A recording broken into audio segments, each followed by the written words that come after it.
Hey everyone, welcome. My name is Marilyn Shannon, and I'm so happy to have you here with us today. We're going to have some fun.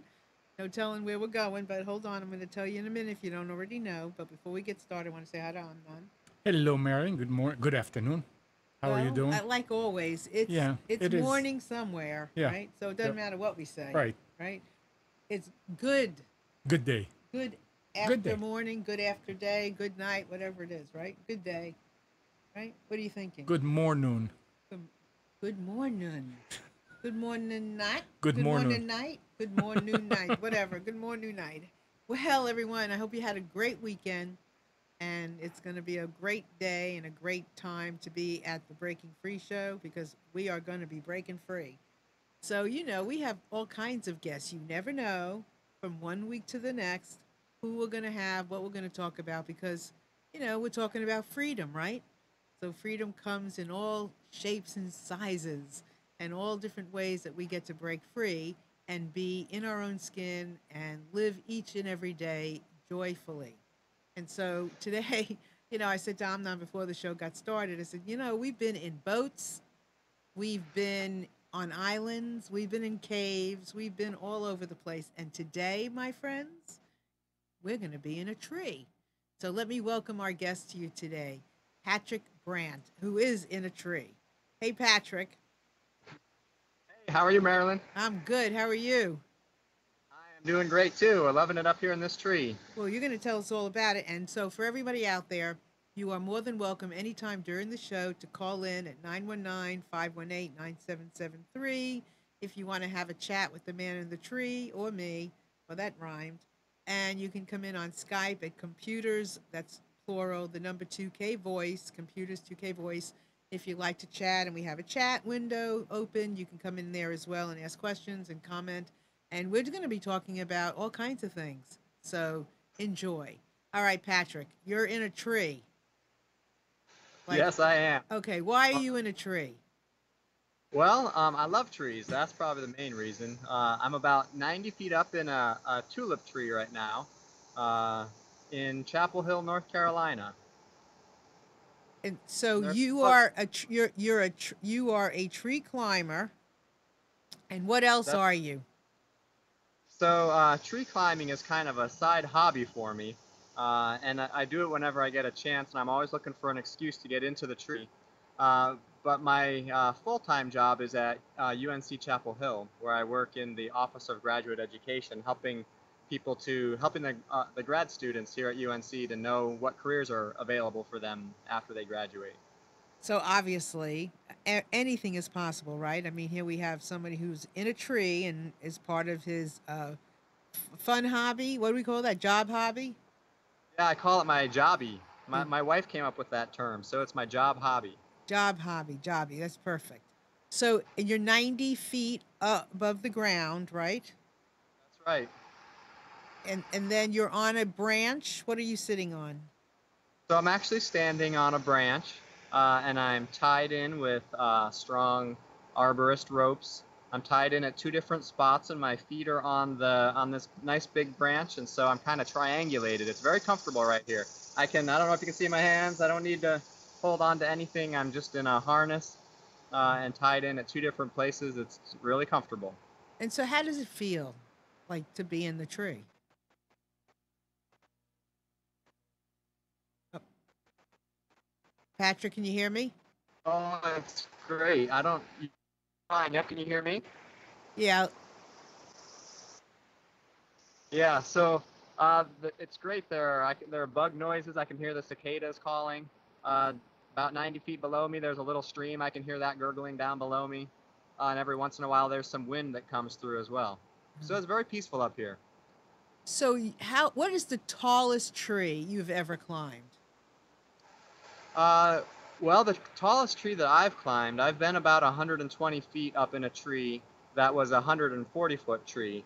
Um, Now, there are lots of people who get even higher than that. There's lots of people that climb in redwoods out in California, and those trees are over 300. Some of them are over 300 feet tall. So some people have been a lot higher than I have. I'd love to do that someday, but my highest is 120 feet. And so, why? I mean, why trees though? Why is trees so interesting? I mean, what is it about trees that people really like? Um, I, for speaking personally, enjoy about getting up in a tree. It's just amazing to me to see the all the lichens that are up in the top of the tree, the mosses, the leaves fluttering, the little down. You know, they live their entire life in the tops of the trees. So I just think it's cool to be in a place where not many Patrick, people we're have had experience Patrick. on the forehand. Just be out in nature in a different way. So we're losing half of what you're saying, every other word. So maybe you want to, yeah. Let's see if we can. Maybe if you don't move too much, maybe it'll be a better. I don't. Let's hear it. All right, everybody, bear with us because this is going to be fun. So don't go anywhere. It's part of being in a tree, part of nature too, right? That's right. So how long have you been doing this? Oh, I've been climbing trees on rope like this for about 6 years. But I've been climbing trees a lot longer, of course. So Most of us climb trees when we're little kids and then forget about it and once we become adults. so can anybody climb a tree? Yeah, pretty much. So one of the things that I do on weekends is I lead public tree climbs, and anybody older than 6 is welcome to come and climb with me. And I've had people as old as 76, I believe, climbing trees with me. So yeah, pretty much anybody can do it. What about physical strength?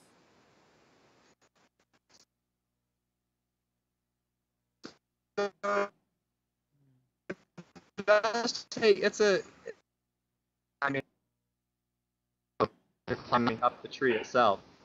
And so it doesn't take, it's about the equivalent of running up a flight of stairs. So we're we get some of what you're saying and then we're losing you. So it might be what do you think? Technology wise. I can try calling in. Okay. Let's do that. Okay. What number should I call in at? 919-518-9773. Okay, just a moment. Okay, 919-518-9773.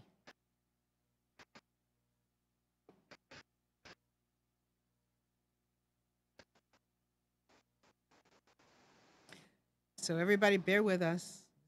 This is going to be fun and interesting. So hold on, we're just going to get Patrick back. Is that him?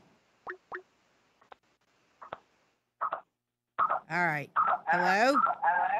All right, right, now. hello. Now we're going to have some feedback. Yeah. Just shut the volume on your iPad, right? Shut the Okay. volume on your iPad. There we go. All right. How's All right. that? All right, let's try this. Okay, so we'll be going to Okay. be able to see Patrick. We're going to modern technology and nature all at the same time. And the lag is not bad at all. Oh, good. Well, this will work great then. Can you hear me if I'm can you hear me okay now? Yeah, perfect. Okay, so Excellent. now you're talking. I was asking you about the strength that it takes to climb a tree. So what is that like? Yeah, so it doesn't take that much physical strength to climb.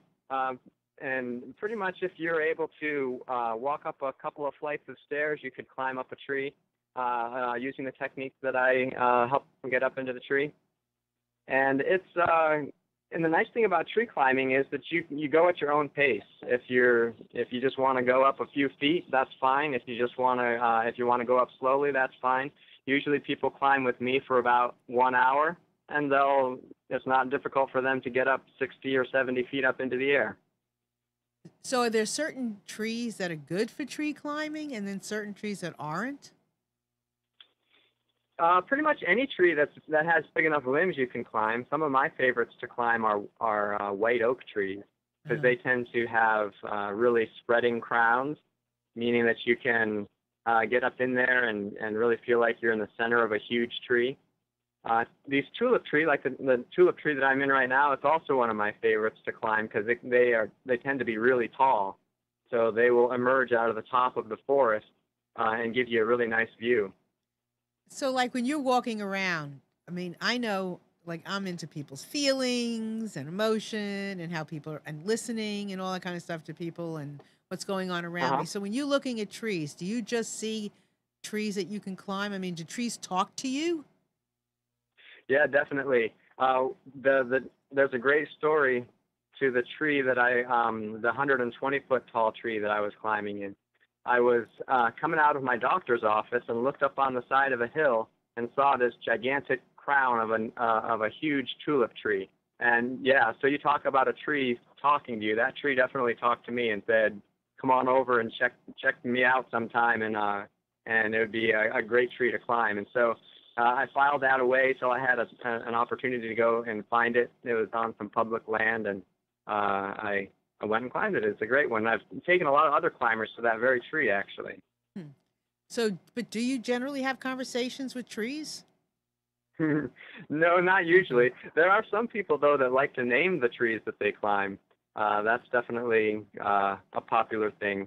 I do that a little bit. I do that in the trees that I climb, that I do public climbs in, just so that people can kind of feel more of an affinity with the tree. But I don't generally talk to them out loud. Uh, and why do people, Chris is asking, why do people stop climbing trees, as children? Yeah, that's a great question. I think that we start to think that it's too dangerous or that it's not what adults should be doing. And I think there's a part of becoming an adult where things get too busy, and so you forget to slow down and enjoy life and enjoy nature especially. And this is a way to do it. That's right. So, how scared? I mean, I would be petrified. So, do you take Uh, petrified people up petrified trees? Let me tell you another story about that. So, one of the things I really enjoy doing is leading tree climbs at a local summer camp. And there's always like one of the kids says they're scared of heights and they don't want to climb the tree at all. And so I say, that's fine, you don't have to climb. But usually they start seeing their friends climb, and then they think, oh, well, maybe this would be pretty cool. And more often than not, they will get on rope, get into a harness, and I tell them, hey, you only have to climb as far as you want. You can climb as slowly as you want. And because tree climbing is it's not a very fast-paced activity. And so, in the time that they have, quite often they'll get up to the top 60 or 70 feet, and they'll say, hey, I realized I'm not really that scared of heights like I thought I was. So, is it So is it scarier going up or down, or doesn't it matter? Oh, I think it's probably scarier going up because there's a point while you're ascending where you can't always see exactly where your tie-in point is. Even if you know that even if you know your rope is on a good limb, even sometimes my brain starts questioning how strong that tie-in point really is. So yeah, I think going up is scarier than coming down, because once you're up, you've been close to your tie-in point, you know that it's a strong one, and coming down is pretty easy.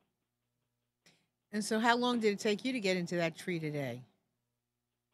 It took me about 5 or 6 minutes to climb up 90 feet. I took a few breaks just so that I didn't get too sweaty. It's pretty hot and humid out here today. Ah, I didn't even think of that. And so, have you ever stayed in a tree like overnight? Yeah, I have. Yeah, that's a common thing that a lot of recreational tree climbers like to do. Many people have slept in trees, and I've done that a couple of times actually. There's a hammock called a tree boat, and I've slept at about 60 feet up in a tree, and it's just amazing to wake up and hear the birds starting to sing, and they're above you and they're below you. And the forest just wakes up with you as the sun comes up. It's really an amazing opportunity. Well, I read one of my favorite books, and I can't remember what it was called, but it was about this woman who lived in a tree for like a long time because she didn't want them. It was in California, I think, and they were going to cut the tree down. Uh-huh. Do you know what I'm talking about? I do. I wonder if there was a lady who spent many hundreds of days.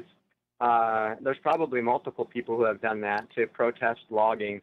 And the one that I've heard of was a lady in Australia, I believe, or New Zealand. I'm not sure which, but yeah, there are a number of people who have lived in trees for a long time. So, have you ever taken a group of people up into a tree that where you all stayed in the tree and like camped out? I haven't done that. The time that I was sleeping in a tree, there were other people in that same tree, but there are groups. There are climbing schools, tree climbing schools, especially on the West Coast, where people will do that, and you can pay to have a camp out in the tree. Yep. And the guy will even make breakfast for you in the morning in the tree.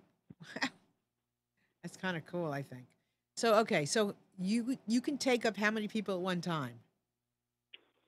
So I usually limit it to 6 people at a time up in the tree, just so that I can make sure that they're all safe and that they all, if they need something, if they have questions, that I can address any needs that they might have Mhm. without being uh, spread too thin.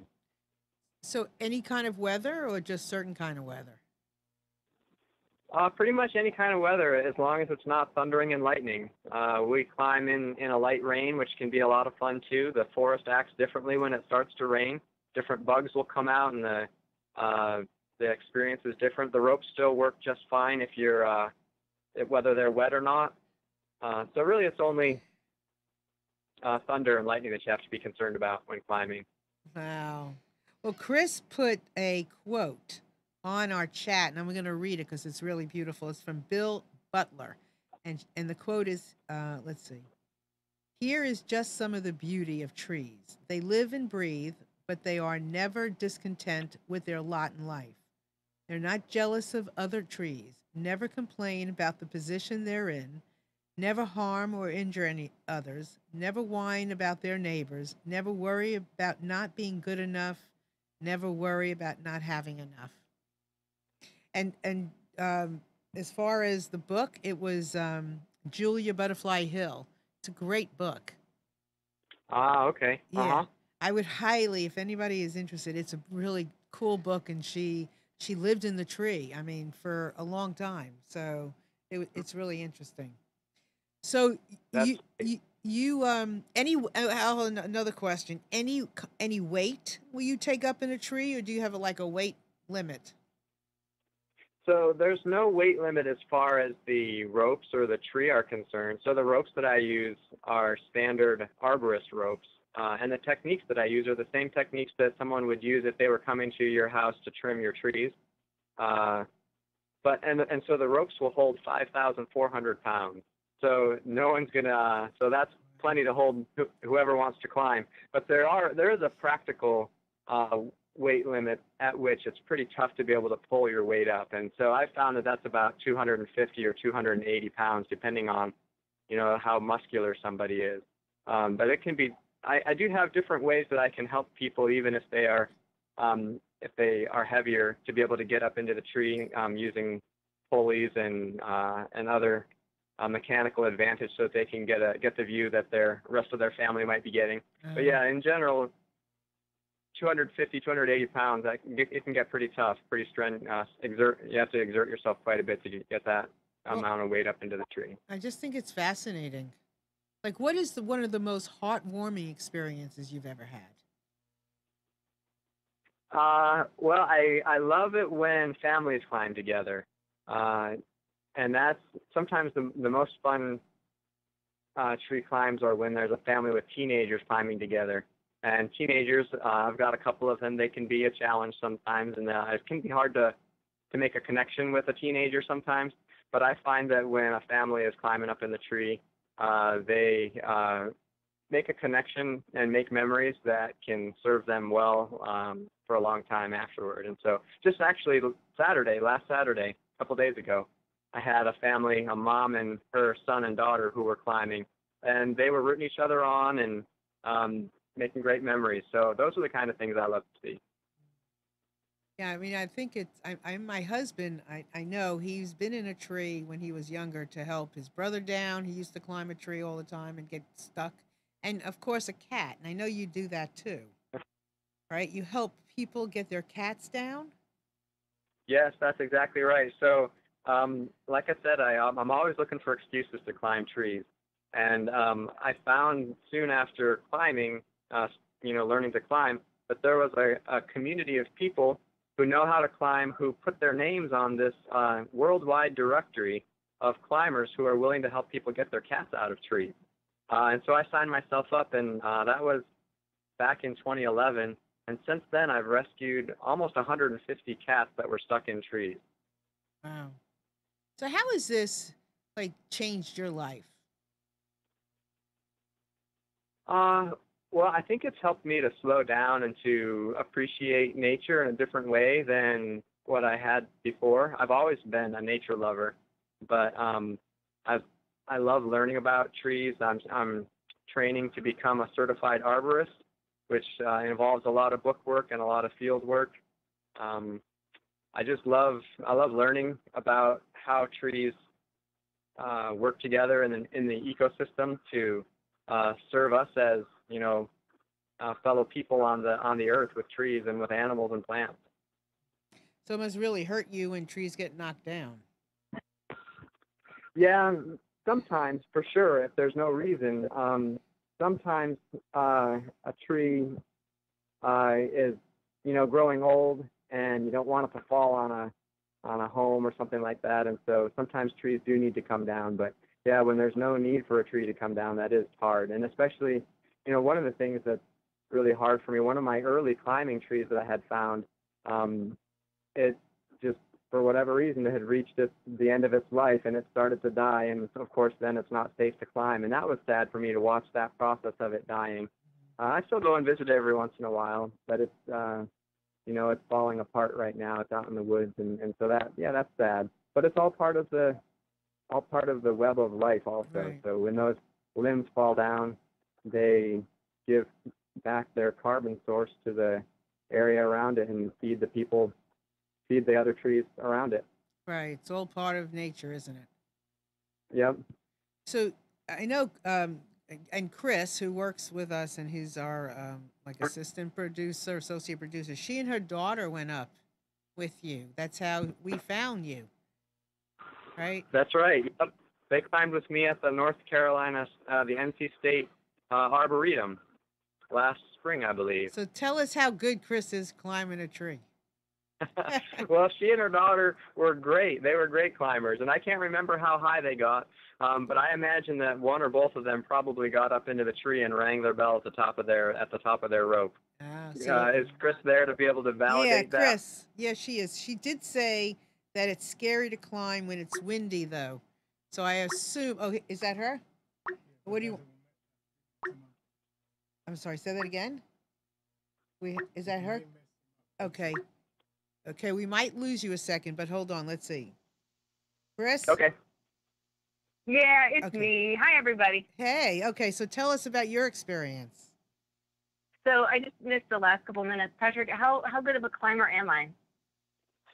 I think you were a great climber. Yeah, we did this for a birthday present to me, and I took my daughter. I think it was early May this year. We went up with Patrick, and it from the road, the tree didn't look very big, but when you get to the bottom of the tree and you look up into the branches, you realize how high you're about ready to climb. But Patrick made it so easy, and really explained how to safely go up. And it always felt safe except when it got really windy. We had some storms coming through, not thunder and lightning, but definitely windy. So it was kind of scary to be up there with the wind, but it was okay after a little while. You definitely felt like you were in good hands, and you felt like Patrick was never going to steer you in the wrong direction. So we had a wonderful time, and I wanted to kind of piggyback on what Patrick was saying about how families really can come together. It was so fun to watch my daughter have a blast I remember when Patrick was telling the other kids who were climbing with us, and of course I was the oldest one, but he's telling everybody, if you want to go and flip upside down in those ropes, it is perfectly safe to do that. I chose not to do that, but that's okay. But my daughter flipped upside down and had the time of her life. And it was great to see her having so much fun, and I was rooting her on. And Patrick said that when he climbs with families and people, that he usually takes them up for about an hour. So the way I enjoyed the tree was it was just really neat to sit up there and look over Raleigh and just kind of be with the tree. Whereas some of the other kids they would go down and then they would ascend again and then they would go down. So everybody got to enjoy the tree however he or she felt it was most appropriate for them. And there was no pressure to come down if you didn't want to come down, and there was no pressure to go up more than once if you didn't want to. Yeah, Chris, that's a great description, and it really is a very individual activity. Definitely. Yeah, it was a lot of fun to watch everybody up in the tree doing their thing. You hear me? So I have a question. Chris, how has Yes. this changed you? That's a good question. I'm glad you asked, because I didn't think it would really change me in any way. I love trees, period, and it was a little daunting though, when, again, as I said, you're looking at the tree from the street and you think, this is not a big deal, but then you really, it's all up to you to get up to the top of the tree. And Patrick has these cowbells that he puts in the tree so that when you get to the top of your rope, you can climb the cowbell if you want to. And when I climbed that cowbell, I felt very good about myself and what I had just done. So I think it was a good self-esteem booster for me that I could, in my old age, I could get up there and ring that cowbell. Well, I imagine, and Patrick, everybody, people have different reasons for wanting to climb a tree. Whether it's they used to do it and want to do it again, or they never did it, or, I mean, what are some of the reasons people want to climb a tree? Yeah, that's a great question. I think it's probably there's as many reasons as there are people who climb. I think you're right. A lot of them remember how much fun it was to climb a tree, and so they want to try it again. A lot of them are doing it for an experience with their children. About 2/3 of the people who climb with me are kids, and about the other third are, I would say, older than 14. And so a lot of parents, I think, sign their kids up because their kids are free climbing trees like 30 and 40 feet tall, and they're like, this is not a good idea. We need to find out a safer way to do this. So they sign them up so that they can climb in a more safe way. But yeah, I think some people, a lot of people climb with me because they want to learn and do it on their own, so it's a solitary Right. experience of climbing on their own. Well, I love this show for many reasons, but it always enlightens me and helps me pay attention to things that I would not have paid attention before necessarily.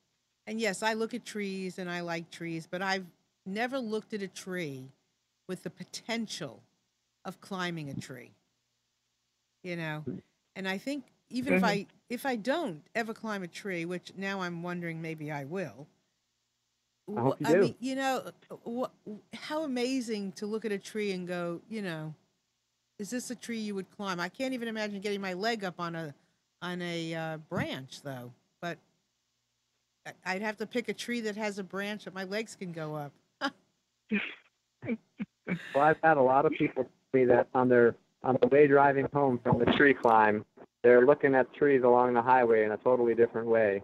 And that's another thing I really love about doing this, is that it gives people an appreciation for trees that we just take for granted so much. It's great. And what about your daughter, Chris? How did she respond when Yeah. she got done? Oh, How has she been well, different? Or she's actually one of the kids that Patrick was talking about, the kid who's way up in the tree and mom is on the ground worrying and fretting about her safety.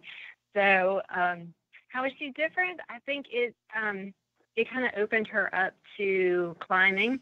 She loves to climb. She's always loved to climb trees, but now she's climbing, like rock climbing and things like that. So, she's just very open, and she's really open to taking more risks, I think, probably than I was when I was a kid. I was much more conservative than she is, and all the power to her. So I'm really glad that we were able to do this experience and be with Patrick and give her the opportunity to go back to school on Monday and say, guess what I did?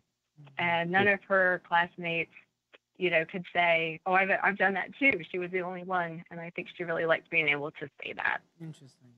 I had the kinds of parents, I think, that would say, oh, no, you don't want to do that. Or don't do that. It's too dangerous. So, a lot of people grow up that way. And I think that's what's so interesting about being able to share, Patrick and this opportunity wherever somebody is in the world.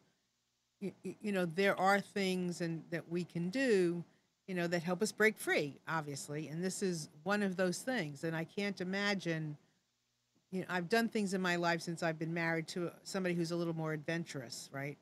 And that I could look back and say, wow, I did that. I jumped over that rock, or but this is one of those things that I've never climbed a tree, never even thought about climbing a tree, because never. So, well, I'll be back here's at the your chance. Arboretum in Raleigh on September 23rd. You should come and climb. I mean, let me tell you, I would be a funny person climbing a tree. I mean, you might want to invite other people to watch because it'd be hilarious. Well, Marilyn, if I I think can it do would it, be you great. can do it. Yeah. What'd you say, Chris?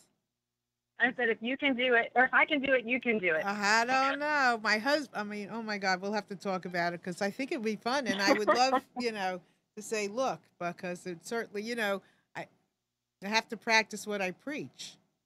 So I have to take these opportunities and break free because it's what makes life happen. We just lost exactly. Patrick. Are you still there with your sound? I'm on the phone, but it looks like the Skype just dropped. Yeah, that's okay. So I'm calling you back on Skype. Okay, perfect. I mean, it's so important that we take the opportunities at hand, and whatever step that is, you don't have to climb 90 feet either. You can climb something that's smaller to start with. I'm sure there's a lot of smaller trees. That's right. So anyway, Chris, any other words about your experience? Just that I'm so glad I did it, and I couldn't be more thrilled that we connected with Patrick. And as soon as we were done, I said, I think we're going to invite Patrick on the show if we can do it. So I'm glad we finally got him on the show a couple months after our experience at the Arboretum. Thumbs up if anybody wants to climb with Patrick. I cannot recommend him enough. And kudos, and thanks so much for a fabulous opportunity. Well, thanks, Chris. Thanks, Chris. So, yep, definitely. All right, I'll talk to you guys soon. All right, honey, thanks. And just remember, Chris, Patrick is here. He's at our fingertips. But I'm sure wherever you are in the world, there is somebody like a Patrick who is a tree climber who will take people on trees, right? There are people all over the United States. There maybe not a lot of them yet, but it's a growing activity. So there definitely are places pretty much in every state where you can have an experience like this. So it's called recreational tree climbing if you want to Google it. Yeah. So it's a growing trend. Yeah, it really is. It got its start in the mid 80s in Atlanta, Georgia, and it has grown from there to basically fill the world. It's really popular in Japan, actually. Why in Japan? Well, I think in Japan there's a movement, what they call forest bathing. And so instead of going out to the beach and going sunbathing, you go for a walk in the woods, and that's called forest bathing. And so there are people who have taken advantage of that interest and help people to get a different kind of forest bathing experience by getting up into the trees and not just staying on the trails down below. But we're talking about people actually sunbathing. Is that what we're talking about? No, they don't. I don't think so. I think that they are just walking around, but they are, it would be like backpacking or hiking that we do here. It's become more of a thing there in Japan in recent years because of there's a lot of science about the value of getting outside and being among nature and breathing the fresh air, and how that's good for you, good for your physical body as well as your mental Right. body, your mental. Well, Effort Amnan's got a state, yeah. question. I think it's Question. easy to climb in Japan Why? Why is that? because they have small trees. That may be true. I don't know. Yeah. I imagine they probably have some pretty big ones there too, but I don't know. Yeah, Is you it know true? what That their trees are smaller? Or no, are you just know making how a joke? here Oh. it's a joke. You know, all those little trees that we have Oh, the here. bonsai Like trees. a bonsai little tree or Yeah, something? you know. Ah, I gotcha. I don't, is a bonsai a tree that you would climb? No. No. Perch, maybe. No, and I'm not sure, but I think that bonsai trees are a general term for any tree that you've like meticulously pruned, and that's a little dinky tree. Now, I could be wrong about that. Maybe somebody can call in and correct me if I'm wrong, but like the art of bonsai tree trimming is where you have a little tree that's about a foot tall, and you take really good care of it, and you trim it so that it's beautiful and it looks exactly like what you want it to. Well, Chris says, and she looked this up, Shinrin yoku is a term that means taking in the forest atmosphere or forest bathing. It was developed in Japan during the 1980s and has become a cornerstone of preventative health care and healing in Japanese, it just left me. Japanese medicine. Researchers primarily in Japan and South Korea have established a robust body of scientific literature on the health benefits of spending time under the canopy of a living forest. What do you got to say for that, Patrick? Yeah, I totally agree. It brings it slows down the world and helps you to see what's really important. So Chris says boosted immune system functioning with an increase in the count of the body's natural killer cells, reduced blood pressure, reduce stress, improve mood, increase ability to focus, even with children, accelerated recovery from surgery. I can't even imagine somebody getting in a tree after they have been in surgery, but maybe just walking through the forest. I mean, just walking through the forest and breathing the air and hearing the brook and experiencing that fresh air can do a lot for you. Yeah, I mean, you cannot deny the fact that becoming one with nature, with living, breathing, vibrant nature, you can't, I mean, it's got to have some effect, right? It does, yeah. Well, I felt it. I know it does. So have you known anybody that was healed by walking in the forest or being on a tree? Not healed from maybe a large, a big physical ailment, but definitely people who have had, less stress as a result of spending time in the woods. And, speaking personally, I can definitely tell you that when I'm up in a tree, it's a great relaxation for me and helps me to just center on what's important in my life. So bring us to you work at UNC. You're the director of career development, right, for graduate students? That's right. Yep. So how does all of this relate to each other? Is there any relationship? Yeah, to me there is, because I work with students who are getting PhDs in the life sciences, and they work really hard and really long hours trying to discover things about our bodies and how we react to diseases and how we can overcome diseases that plague our society. And it's a very stressful career that they have. And so when I meet with them and they're trying to decide what is it that they want to do after they graduate, one thing that I always tell them is they need to have their outlet. They need to have, their hobby that they enjoy doing to be able to recenter and to de-stress.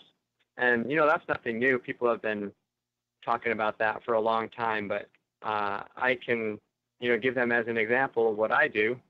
And I enjoy hearing about what they do to keep centered and focused and happy too. So actually, we did this may be of interest. We did I asked the grad students and the faculty members, the researchers that they work with, to send me pictures of what they do to improve their own wellness. And so I have a whole list, a whole compilation of pictures showing what the diverse things that all these scientists do to maintain their wellness. It's a great, if you wanted to look it up, you could look it up on either Facebook or Instagram with the hashtag scientists take care. So what do they do? Oh, one of my favorites is one of the professors. Have you heard of Gregor Mendel? The guy, he was an early scientist, a geneticist who studied peas, and he studied the genetics of inheritance, and he came up with this idea of Mendelian genetics, basically. And so he was a farmer, basically. He loved to be out in the greenhouse crossing the pea plant. And so one of our professors has a garden and took a picture of him among his corn plants, and so that was one of my favorite pictures. So I think that's really interesting, to take the stress off, and creativity, and a myriad of many things, is to really focus on some substantial hobby. Are you talking about something substantial, or anything, or a hobby's a hobby? I think a hobby is a hobby, and it can change. I've done things throughout my life that brought relaxation and diversion, and so I don't think it certainly doesn't have to be something substantial or something expensive or something that you're going to do for the rest of your life. It just has to be something that you enjoy doing and that you're passionate about in the moment. And that can change in a year or in 2 years, and it might change depending on who your acquaintances are, if you enjoy doing your hobby with other people. So yeah, I think just the most important thing from my perspective is that the things that you do to recenter yourself, they just need to be things that you're excited and passionate about. It makes a big difference in whatever you're doing day to day, doesn't it? It does, yeah. So has anybody ever gotten hurt doing this with you? The worst thing that's ever happened is people get blisters on their hands, but that's not necessarily a bad thing. So no, nobody's ever gotten hurt. So do you wear gloves? Sometimes I don't personally wear gloves because I've been climbing enough that I have calluses that, so I like to be able to grab onto the rope and feel the rope in my hands. I do have gloves though when people are climbing with me, in case they start getting a blister, and I can send them some gloves up the rope. But sometimes gloves just get in the way and they get stuck in the knots, or they can make it actually more difficult to grab onto the rope. So it all depends. So what kind of crazy things have you done? Like, do you spin around? Do you go upside down? What do you do up there? Yeah, I love to do what's called a bat hang. That's where you basically hang upside down in the tree. I can't do it for very long because my head starts to hurt, but so that's fun. I'm not really into it for the craziness factor. I'm into it for the communing with nature and relaxation. But I guess, some people might think that sleeping 60 feet up in a tree is kind of crazy, so maybe that's the craziest thing I've done. So, this is so interesting. When you commune with nature, so you have a trust in trees? Do you trust trees? Yeah, I'm glad you asked that, because a couple of the things that we've talked about have, gotten really close to this concept, and that the poem that you read earlier about how trees are, stalwart and they don't complain. Trees are super, super strong and amazing organisms. And there's this book by Peter Wohlenbeck called The Hidden Life of Trees. And it talks about just the amazing, almost personality that trees have. And so, yeah, they're strong. They can embrace you. They can hold you up. They can give you strength. They can lend their strength to you. So I feel that when I'm climbing trees. And there certainly is a grace about them, too. Yes, very, very, that's definitely true. And I guess you really have to experience to really understand even some of what you're talking about, I think. You know. Right. And I think trusting your life to a tree and to the limbs of the tree give you a renewed appreciation for the tree Yeah. and for trees in general. Amnon's got a I mean, they're question. very Yeah. Go ahead. No, yeah. no, finish. What were you going to say? Oh, I was just going to say that trees will, they are very adaptable. They can adapt to different weather patterns. They can adapt to the death of a limb. They can adapt to erosion around their base. They can adapt to a change in the sunlight in the forest canopy. So they're living, breathing creatures for sure. Interesting. Amnon, what's your question? Oh, Patrick, I mean, we hear, and we see a lot lately about those zip lines. Do they have any educational value, or is just a way to take your life in your own hands? Well, I love zip lines. I've been on lots of zip lines, and they can be a lot of fun. There's different kinds of zip lines you can be on. Like there's canopy tours that you can go on where you might be zipping through the forest canopy in Costa Rica or in the Amazon. And those do have they're zip lines are definitely a thrill activity, but I think that they have an educational purpose as well, and if they beckon people outside so that they enjoy getting up into the trees and enjoying the forest, then I think they're a good thing. Okay. Have you ever been on one? Amnon. No, I'm not about to. Ah, what's the most daring thing you've ever done? I mean, we used to climb trees when we were kids. I mean, we Okay. had big, huge eucalyptus trees and berry trees and fig trees and so, and we used to climb them and eat up there. And eat up there. You know, the Okay, fruit. okay. So, but lately, since you've been like an No. adult, is there anything Oh, daring? every day driving. Ah, well, I don't know. Um, Chris has another question. She said, "Does Patrick have a spiritual experience as a result of his climbing experience? Have you had a spiritual That's experience?" Yeah, that's a great question. I would say so. I'm a Christian believer, and so I tend to think of spirituality in a different way than some of my friends who are tree climbers who are maybe not Christian but have more of a Mother Nature kind of theology. And so I wouldn't say that it's this is just me speaking personally. I wouldn't say that the experience that I have in the tree is the same as the kind of experience that I might have when praying or when reading Holy Scriptures. But it's definitely, there's something about being able to feel the Spirit of God in a place that brings you peace. And for me, that definitely is the forest, because I believe that God created everything, including the trees and the forest. And so when I'm here in the forest and here in the trees, I definitely feel that closeness to God. So, do you have animals? Like when you climb a tree, are there squirrels more apt to uh, approach you, or birds, or what's it like? Yeah, I wish that the squirrels would hang out with me in the tree, but usually they get scared out, and so they usually vacate the tree if there are any in a tree that I'm climbing.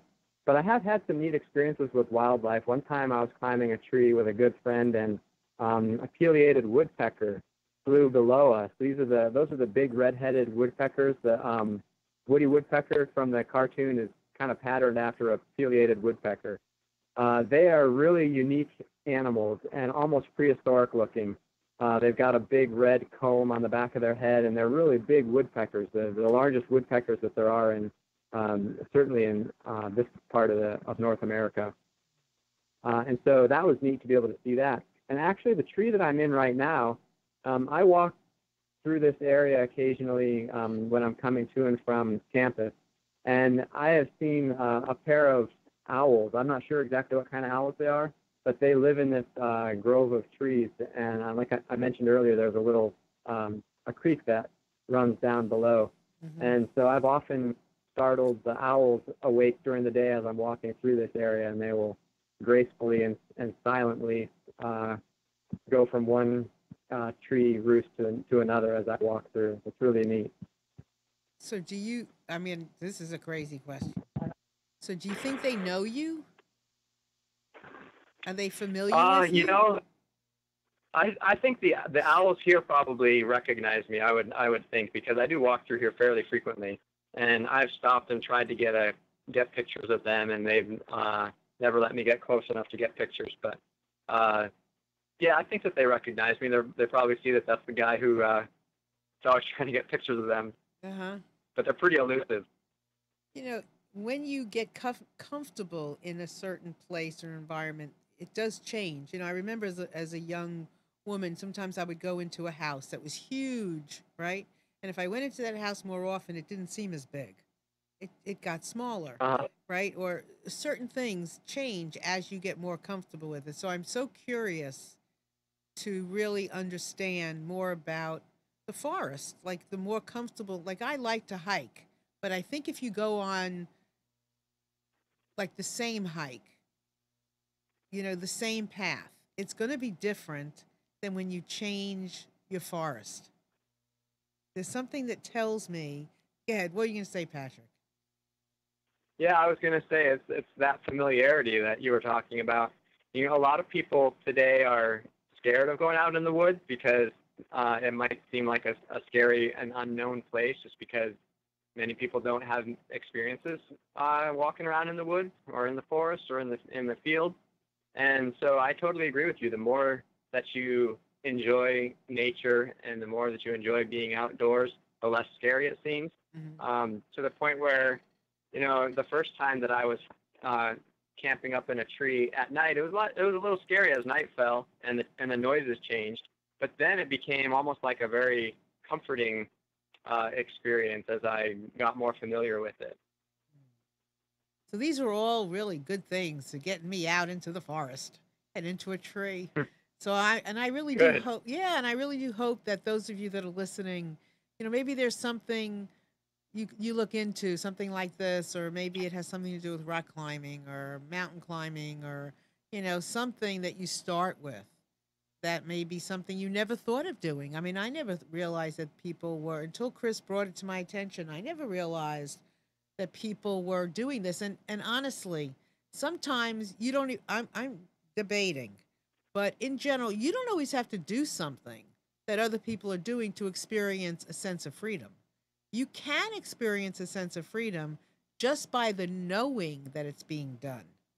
That in itself can lift you up. So it does not have to be where you go and you find yourself this 90-foot tree, but you can. You know, there the options are there, but you can experience freedom just by listening to this show and knowing people do things that may be out of your box. But every time you listen to something out of your box, guess what happens to your box? It gets bigger, right? Yeah, that's Right. right. So, um, so you said you wanted to go to the, you know, climb these big redwood trees. Anything else in the world that you want to do that you haven't done yet? Um, you know, I don't think so. I'm pretty complacent. I'm not complacent, but I'm pretty I'm satisfied with my life, and yeah, I'm sure that there'll be neat things that I'll do, but I'm happy where I am too. Yeah, I would love to climb a redwood. That would be a neat experience. And I think that's really important too. I think once you experience some things, you don't constantly have a hunger to continuously experience things. I think sometimes you become not complacent but comfortable, satisfied. Hmm. You know, something Yeah, like that. yeah, You're being satisfied. right. You're being fed in another way, and I think freedom has something to do with that. I think when you're feeling a freedom, you're not feeling you're feeling abundant. You're not feeling a scarcity where you're needing something. You're already free. You don't have to keep finding it. It's already there. There is no such thing as in the pursuit of freedom. You know, it's there. So, um, So okay, so if somebody is in this area and they want to climb with you, how do they find you? They can find me by going to www.piedmonttreeclimbing.org. And then there's a couple of tabs there. They can click on the tab that says Public Tree Climbs, and they can sign up to climb with me on an upcoming weekend. There are also I also do private tree climbs and birthday parties and things like that, and there's information on other tabs about those things as well. And can you share how much this costs? Yeah, so the public tree climbs it's $18 for 1 hour, and then the private climbs it's either $100 for a 1 hour climb for up to 6 people, or it's $150 for a private climb up for 2 hours with up to 12 people. Well, that's not so bad. I was I expecting. try to make sure that it's. Yeah, go ahead. Yeah, I don't want to. I don't want to take advantage of people, so I try to set the price such that I can cover my gear costs and turnover costs. But because it's a job hobby and I'm not counting on this to pay all the bills, I can make sure that it's accessible to people as well. Yeah, I mean that's really pretty accessible. So I mean that's doable for a lot of people, I would think. That's very cool. Very cool. Okay. Yeah, what were you going to say? Go ahead. No, I was just saying thank you. Oh, you're welcome. I mean, that's a very doable, outing. So, and you'll do private anytime, right? As long as the weather is right or. Well, usually the private climbs are on weekends as well, since I work during the regular work week. All right. So 6 and up and, weight is pretty much sky's the limit. Right?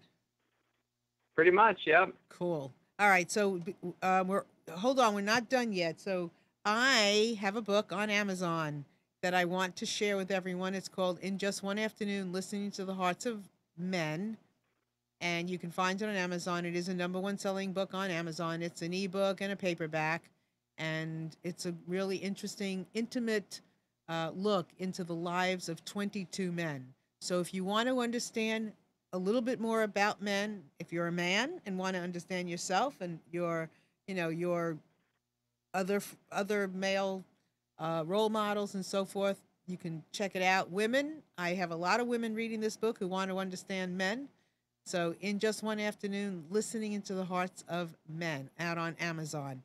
So in closing, Patrick, what would you say to our audience? I would say get outside and enjoy nature in whatever way you can think to do that, whatever way is comfortable for you, whatever way is enjoyable for you. And there's a lot of benefit that comes from just getting outside, slowing down, and enjoying the world around us. Yeah, and I might take you up on this. I think I'm gonna get my husband and I to come over there, and it's gonna be funny. And I'm promised with everyone when I do this, because I know I've taken the challenge before to do certain things where I wanted to sing once, and I had some group on, and I said I want to sing, and I had this whole group on, and they said, "Come sing with us," and I said I can't sing. They said, "We'll teach you," and I did go on the stage, and I did get a few of the song right, and a few, maybe a word or two that was like, wow, that almost sounded good. So I am going to take this challenge, and I'm going to come out there with my husband and have some fun. And who knows, maybe I'll get Amnon and his wife to come out with us, and we'll have some fun, right? So what do you think? I hope so. Yeah, I mean, wouldn't that be fun? And let's say if you live here in the Raleigh-Durham Chapel Hill area, here is a challenge. If you're interested in doing this and you want to do this with me, let me know. Write to me at marilyn@marilynshannon.com. If you are watching this show and this is tantalizing you at all, which it is me, let me know, and we'll take some pictures, and we'll go out and we'll have some fun, and we'll say, look what the Breaking Free show did now, right? Isn't that true? That sounds wonderful, Doesn't Marilyn. that sound like a good idea? It does, yep. We'll get a little group together, and we'll go out and we'll climb a tree. So let me know, Marilyn at MarilynShannon.com, and we'll go climb a tree that Patrick says is a good tree for us to climb, right? That's right. I've got a number of them in this area that are beautiful and fun to climb, and none of them are 90 feet tall. All right, good. Because I don't really want a 90-foot to begin with. I mean, 40 maybe, 50, I don't know. But 90 is a little much. But we'll see. We'll see. Yep. You know, it's like anything else. You can work up to it. Yeah, until you really get started, you have no idea. So I don't want to say no. So remember, if you are interested, let me know, right? All right. So Patrick, thanks so much for being here with us today. It's been a blast. Thank you for having us. Thank you, Marilyn. Thank you, on the Amnon. tree. Yeah, anytime. Thanks for having us in your tree. You're welcome. Glad you could join me. It's been a pleasure. And everyone out there, thanks so much for being here. We love you, and we'll see you next week. Bye.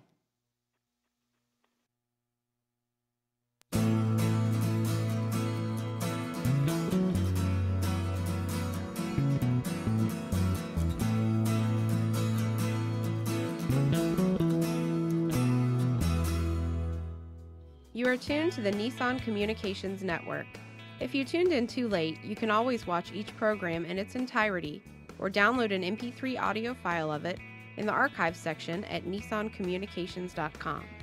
Don't forget to subscribe to our YouTube channel, follow us on Twitter, and like us on Facebook. Sponsored by Telestream's Wirecast software, StreamingGear.com, Carolina Apparel, and DeltaForce.net.